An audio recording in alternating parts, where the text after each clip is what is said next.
नमस्कार, आप देख रहे हैं कैपिटल टीवी उत्तर प्रदेश और मैं हूं आपके साथ नविंदु। यूपी में जब तक योगी आदित्यनाथ हैं तब तक बदमाशों की खैर नहीं है। यूपी में योगी पुलिस का एनकाउंटर लगातार जारी है और इसी कड़ी में कुशीनगर में दो बदमाशों का सीएम योगी की पुलिस ने एनकाउंटर किया और तीसरे को दौड़ा दौड़ा कर सरेंडर करने पर मजबूर कर दिया, क्योंकि ये बदमाश अपने मकसद को अंजाम देने के लिए यूपी से बिहार जा रहे थे। लेकिन यूपी पुलिस को चकमा देने की इनकी नापाक कोशिश पूरी तरह फेल हो गई। प्रदेश में पिछले कुछ दिनों से एनकाउंटर का दौर लगातार चल रहा है। एक एक कर अपराधियों का हिसाब किया जा रहा है। आपको इस एनकाउंटर से जुड़ी पूरी कहानी बताएंगे, साथ ही बीते दिनों हुए तमाम एनकाउंटर की भी जानकारी देंगे कि कैसे यूपी पुलिस बदमाशों की कमर तोड़ने में लगी है और योगी सरकार में अपराधियों में इतनी दहशत क्यों है। साथ ही इसका सियासी इंपैक्ट 2027 के विधानसभा चुनाव में क्या होगा। क्या सीएम योगी की कानून व्यवस्था बीजेपी को जीत की हैट्रिक दिलाएगी और अखिलेश यादव हाथ मलते रह जाएंगे। यूपी में एक और एनकाउंटर, बदमाशों की साजिश हुई फेल, पुलिस ने पशु तस्कर को दबोचा, अपराधियों में सीएम योगी की दहशत। कुशीनगर में एक बार फिर एक तगड़ा एनकाउंटर देखने को मिला है। रामकोला थाना क्षेत्र में यूपी पुलिस ने दो पशु तस्कर का एनकाउंटर किया, जिसमें दोनों के पैर में गोली लगी और वो घायल हो गए। आपको बता दें कि ये दोनों पशु तस्कर पिकअप वैन पर 9 प्रतिबंधित पशुओं को क्रूरतापूर्वक लादकर इनकी हत्या के लिए यूपी से बिहार ले जा रहे थे। लेकिन बीच में कुशीनगर पुलिस आ गई और 3 में से 2 का तो एनकाउंटर कर दिया और तीसरे को भी दबोचकर जेल भेज दिया। बता दें कि कुशीनगर में स्थानीय पुलिस अपराध और अपराधियों के खिलाफ खास अभियान चला रही है। इसी कड़ी में थाना रामकोला क्षेत्र में चेकिंग के दौरान एक पिकअप वैन आते हुए दिखाई दिया, जिसको पुलिस की टीम ने रोकने का प्रयास किया। लेकिन पिकअप वाहन पर मौजूद बदमाशों ने लक्ष्य साधकर पुलिस टीम पर जान से मारने की नीयत से फायरिंग शुरू कर दी। इसके बाद जवाबी कार्रवाई में पुलिस की टीम ने भी बदमाशों पर फायरिंग की और 2 बदमाशों का एनकाउंटर कर दिया, जिसकी पहचान शाहरुख अली और आरिफ अंसारी के रूप में हुई। इस कार्रवाई के दौरान मौके से पिकअप वैन, 9 प्रतिबंधित पशु, 2 अवैध तमंचा, 2 जिंदा और 2 खोखा कारतूस, 2000 रुपए नकद, 2 मोबाइल फोन, बांका और ठीहा बरामद हुआ। इसमें एक पशु तस्कर पर 5 और दूसरे पर 3 केस पहले से ही दर्ज हैं। यूपी में जारी है एनकाउंटर का दौर। पिछले कुछ सालों में यूपी पुलिस ने अपनी एक अलग पहचान बनाई है, जिससे बड़े बड़े बदमाश खौफ खाते हैं और इसकी वजह केवल यूपी के सीएम योगी आदित्यनाथ हैं, जिनके प्रयास ने यूपी में बड़े से बड़े माफियाओं से लेकर तमाम अपराधियों में एक दहशत का माहौल बना दिया है। लोगों को प्रदेश में मजबूत और पुख्ता कानून व्यवस्था नजर आ रही है। बीते कुछ दिनों में प्रदेश के अलग अलग हिस्सों में यूपी पुलिस ने बदमाशों का जमकर एनकाउंटर किया है। आइए आपको ऐसे एनकाउंटर के बारे में बताते हैं जो बदमाशों के लिए काल बन गया। हापुड़ में 2 बदमाशों का बाइक वाला एनकाउंटर। बीते मंगलवार को हापुड़ में 2 थानों की संयुक्त टीम की देर रात बदमाशों से मुठभेड़ हो गई। इस दौरान पुलिस ने 2 बदमाशों के पैर में गोली मारी और गोली लगने के बाद दोनों घायल हो गए, जिन्हें गिरफ्तार कर इलाज के लिए अस्पताल में भर्ती कराया गया। मौके से फरार तीसरे बदमाश को कॉम्बिंग के दौरान गिरफ्तार कर लिया गया। पुलिस ने बदमाशों के कब्जे से 2 लूटी गई बाइक, चाकू, तमंचा और कारतूस बरामद किया।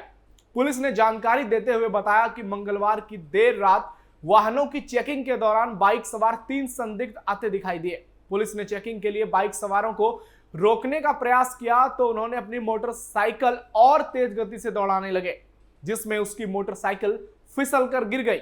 फिर बदमाशों ने अवैध तमंचा निकालकर पुलिस पर फायरिंग शुरू कर दिया और भागने लगे। इसके बाद पुलिस के एनकाउंटर में दोनों घायल हो गए, जबकि तीसरे को कॉम्बिंग के दौरान गिरफ्तार कर लिया गया। फिलहाल सभी आरोपियों को जेल भेज दिया गया है। फिरोजाबाद में दौड़ा दौड़ा कर एनकाउंटर। बीते सोमवार को फिरोजाबाद में पुलिस ने एक इनामी बदमाश को एनकाउंटर के बाद गिरफ्तार किया। आरोपी पिछले 6 महीने से फरार चल रहा था, जिसके चलते पुलिस ने इसकी गिरफ्तारी पर 15,000 रुपए का इनाम भी घोषित कर रखा था। पुलिस के अनुसार घटना 20 अप्रैल की रात की है। मुखबिर से सूचना मिलने पर पुलिस की टीम मौके पर पहुंची। पुलिस को देखते ही आरोपियों ने फायरिंग शुरू कर दी। इसके बाद पुलिस ने भी जवाबी कार्रवाई में बताया कि क्यों यूपी पुलिस का इतना खौफ अपराधियों में है। इस दौरान आरोपियों के पैर में गोली मारी गई। आरोपी आकाश से एक अवैध तमंचा, 315 बोर, 2 जिंदा कारतूस और एक खोखा कारतूस बरामद किया गया। फिरोजाबाद के सिरसागंज थाना क्षेत्र में ही कुछ दिनों पहले पुलिस ने गश्त के दौरान एक हिस्ट्री शीटर को मुठभेड़ के दौरान गिरफ्तार किया। आरोपी के पास से चोरी की बाइक और तमंचा कारतूस बरामद किए गए। आरोपी के खिलाफ जिले के थाने के अलावा इटावे के थाने में भी संगीन धाराओं में 21 मुकदमे दर्ज हैं। आपको बता दें कि सिरसागंज थाने का हिस्ट्री शीटर रात में किसी वारदात को अंजाम देने की फिराक में घूम रहा था। सूचना मिलने के बाद पुलिस ने चेकिंग शुरू कर दी। तभी बाइक पर एक बदमाश आता हुआ नजर आया। पुलिस ने उसे रोकने का इशारा किया तो वो पुलिस की टीम को देखकर फिर से भागने लगा, लेकिन हड़बड़ाहट में भागते समय उसकी बाइक फिसल कर गिर गई। इस दौरान वो पुलिस के हाथों चढ़ गया। उसने फिर भागने की कोशिश की तो पुलिस ने उसका एनकाउंटर कर दिया। पुलिस को नजदीक आता हुआ देखा। जब वो पहली बार गिरा तो उसने पुलिस पर फायरिंग की और उसकी नीयत पुलिस को जान से मारने की थी। लेकिन इसके बाद यूपी पुलिस ने एक बार फिर अपने एनकाउंटर से इस अपराधी की कमर तोड़ दी। पूछताछ में उसने अपना नाम फकरी टोला निवासी वाजिद बताया। पुलिस ने आरोपी को घायल अवस्था में सरकारी ट्रॉमा सेंटर में भर्ती करा दिया, जो अब जेल में बंद है।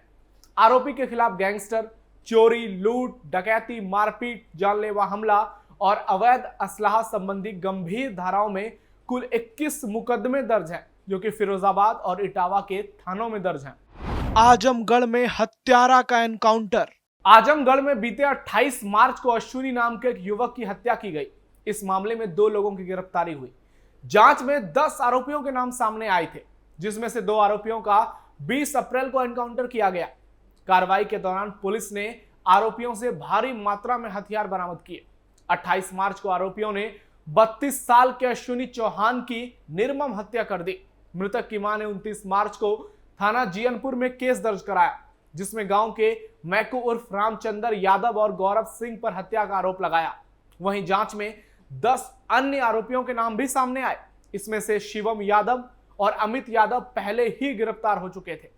पूछताछ में आरोपियों ने बताया कि रामचंद्र यादव मैकू का अश्विनी चौहान से प्रधानी चुनाव को लेकर पुराना विवाद चल रहा था। मैकू को डर था कि अश्विनी चुनाव लड़ेगा तो उसे हरा देगा, इसलिए 28 मार्च की रात मैकू ने दावत के बहाने अश्विनी को बुलाया और दावत के बाद अपनी मोटरसाइकिल से अश्विनी की बाइक में टक्कर मार दी, जिससे वो गिर गया। इसके बाद आरोपियों ने डंडे, पंच और रॉड से पीट पीट कर उसकी बेरहमी से हत्या कर दी और शव को झाड़ियों में छोड़कर फरार हो गए।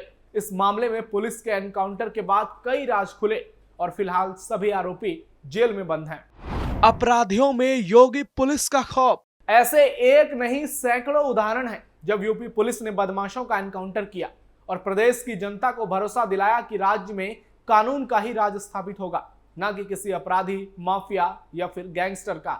कुछ दिनों पहले यूपी पुलिस ने जमशेदपुर जाकर अपराधियों का एनकाउंटर किया था, जो अपने आप में उदाहरण के लिए काफी है कि सीएम योगी किस नजर से बदमाशों को देखते हैं। उनके लिए सिर्फ और सिर्फ यूपी की जनता की सुरक्षा महत्व रखती है। अब सवाल है कि 2027 के चुनाव में क्या यूपी में एनकाउंटर मुद्दा बनेगा? तो इसका जवाब लोग हाँ मानते हैं, क्योंकि 2022 के चुनाव में भी जीत का सबसे बड़ा कारण प्रदेश की कानून व्यवस्था को ही बताया गया। लोगों में इस बात का भरोसा है कि सीएम योगी के रहते प्रदेश में दोबारा माफियाओं का राज असंभव है। वैसे विपक्ष इस पर लगातार सियासत करता है। अखिलेश यादव सवाल उठाते हैं, एनकाउंटर पर सरकार को घेरने की कोशिश करते हैं। सुप्रीम कोर्ट भी योगी सरकार के एनकाउंटर और बुलडोजर नीति पर सवाल खड़े करता है। लेकिन सीएम योगी का साफ साफ मानना है कि कुछ भी हो जाए, लेकिन प्रदेश में बदमाशों और माफियाओं को दोबारा पनपने नहीं देंगे, चाहे चुनाव में यह मुद्दा बने या फिर नहीं। मतलब केवल जनता की सुरक्षा से है, जिसका समाधान फिलहाल एनकाउंटर और बुलडोजर ही नजर आता है। फिलहाल स्पेशल स्टोरी में इतना ही। आप जुड़े रहिए कैपिटल टीवी उत्तर प्रदेश के साथ। नमस्कार।